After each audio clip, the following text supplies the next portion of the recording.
Hello and welcome to Matt Loves Eurovision. This is my introduction to my Eurovision 2025 Top 37 preview countdown.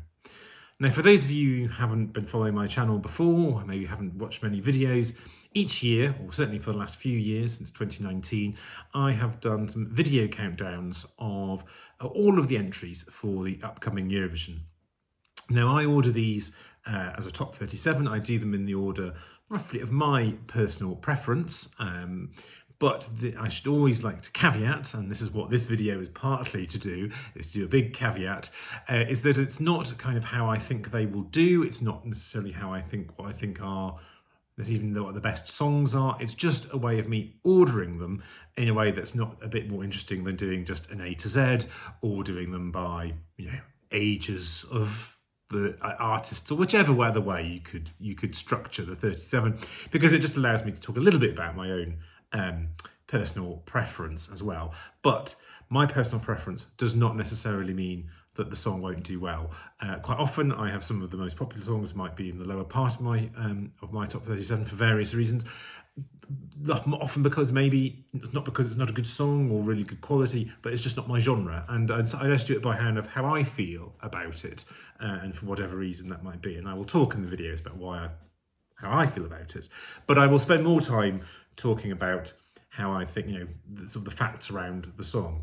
Now, of course, if that does interest you, you can, of course, follow. There will be a playlist for this year that you can follow, but also, even better, if you can subscribe, ring that notification bell, and of course, like, share, and comment below. That's always much appreciated. And you can comment with me, you can comment and tell me why I'm so wrong about not liking your favourite, or you can agree with me as well, whatever you feel like. It is, after all, personal preference. But what I'll be doing in them, as I've done, for the past 6 years, I'll talk a bit about the country, how the country's done at Eurovision, particularly more recently. I'll talk about the artist and the song and the songwriters, and perhaps what the meaning of the song is and the genre, how I feel about the song and why, whether it's something I really like or maybe just isn't for me.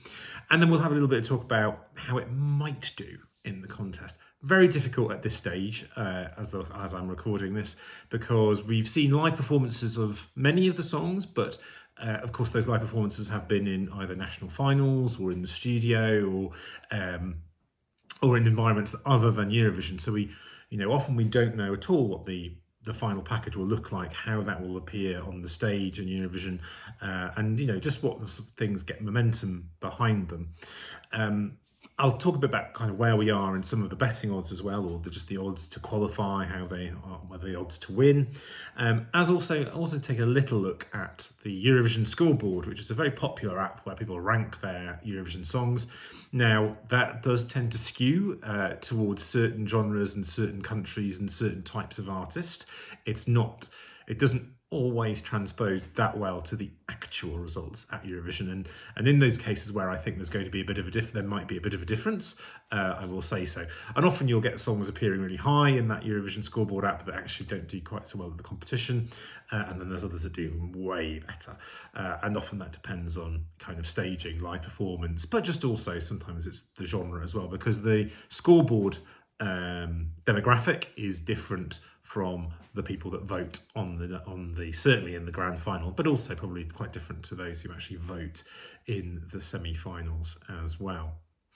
Now, I'll be starting these very, very soon, depending on when you're watching this video. So I'll be starting my first one, number 37, on the Saturday, the 5th of April, and then they will run every day until the Sunday before Eurovision.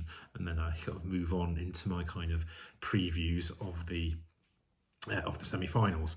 I will also mention, just while I remember it, I will mention probably a bit about kind of where, certainly in the countries that have to qualify from the semi-finals, what their chances of qualification might be, where they're sitting in the running order, because the running orders for the semi-finals have been drawn now. I did not make a separate video about that because I didn't think there was a huge amount to say at this stage. I think it's quite interesting who's been drawn first and who's been drawn in the closing spot, because sometimes that suggests something about what their staging might be or the type of song.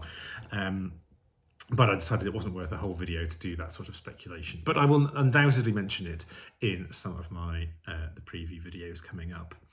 I'll also be accompanying each video with a written write-up on my website, which is on www.mattloveseurovision.com. So each day, at the same time that I post the video, there will also be a blog post going up on my website as well, if that's what you prefer to do.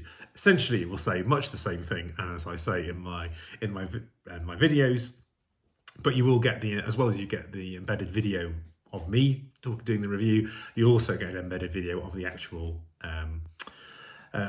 artist, whether it be a live performance or whichever the official video is from the Eurovision YouTube channel. I'll embed that onto my blog post as well. So if you want to go and take a look at that, and of course there'll always be a link to that specific blog post in the description here in the video, in each of the videos. But you'll see that as you watch those videos anyway. So I hope you will enjoy this year's set of previews. Be sure to join me on that, follow the playlist, and yes, I'll hope to see you there soon. Take care.